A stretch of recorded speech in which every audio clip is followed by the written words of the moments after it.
Welcome back to the Bluegrass on this beautiful June afternoon. Today we're talking about whether or not you should let people pet your dog in public. Okay, so we're going to go through a few different scenarios. Scenario number one, you have a little bit older person, they come up, they're in a walker. It's very important that your dog have good manners here, but when the older person asks, Miss, would you mind if I pet your dog?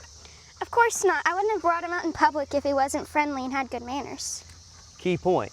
Do you notice what she said? She said, of course, I would not have brought him out in public if he wasn't friendly and had good manners, okay? Look at this dog. You see how he's taking this petting? And this is a great exercise for us because now Charlotte can reward him. Good boy. I can reward him, and we can make the dog understand that being calm, attentive, and polite in public situations is always going to work out to his advantage, okay?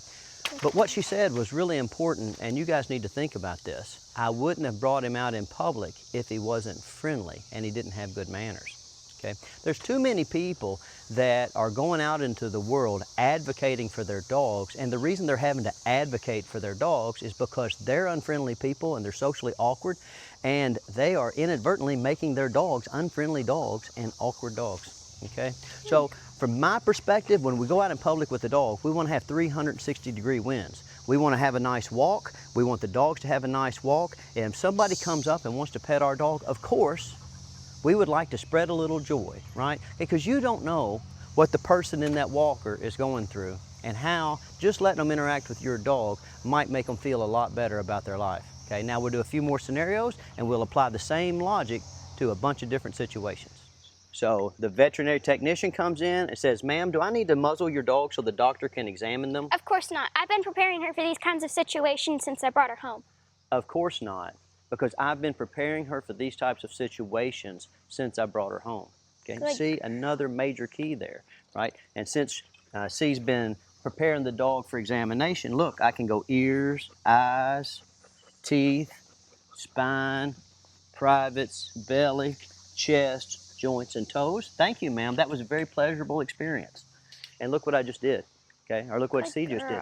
She took a dog to the vet. Instead of the vet having to have a hard day at work, or the vet tech having a hard day at work, or my gosh, a groomer who has the hardest job in the dog industry having a hard day at work, then they had easy days at work. Think about the downstream effects that's going to have throughout the workday and throughout those people's family lives, right? Because it's a lot easier to be nice when you get home if you have a good day at work. Now, it's super important to be honest with yourself. If you have a dangerous dog, do not take it out in public and externalize risk onto those who didn't sign up for it. This is a perfect example of how to handle a situation like that. Miss, you have such a beautiful dog. May I pet him? No, he's a work in progress. My parents have four-wheel drives that never get dirty, and they bought us a guard dog we don't need. I've got my work cut out for me. Oh, well, thank you for telling me, okay? My parents have four-wheel drives that never get dirty, and they bought us a guard dog that we don't need, right? See how that brutal honesty keeps everybody safe? Now, the most common situation that we must prepare our dogs for is dealing with overexcited children who may not, from your perspective, have the best dog manners. Okay, so I have a child, she comes riding up on her bike super fast, gets off her bike, parks it, runs over here and asks, Hi, can I pet your dog? well, of course you can. I would not have brought her out in public if she didn't have a good temperament, if she wasn't well trained, and she wasn't well socialized. You know, as a matter of fact, I know you don't have a dog. Would you like to take my dog for a walk? Sure. All right. Now, so you don't know what those overexcited children go through in life, okay?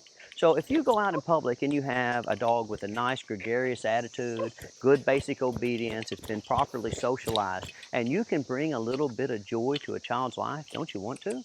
Okay? So stop with all this advocating for your dog nonsense, okay? If you're going to go out into your community, be a good community member and try to create 360-degree winds for everybody involved. Trust me, it's going to be better for your dog and it's going to be better for you. And you guys can stop hanging out on the internet talking about how bad the rest of the world is, and you can start to fix it. All right, I'll see you guys next week.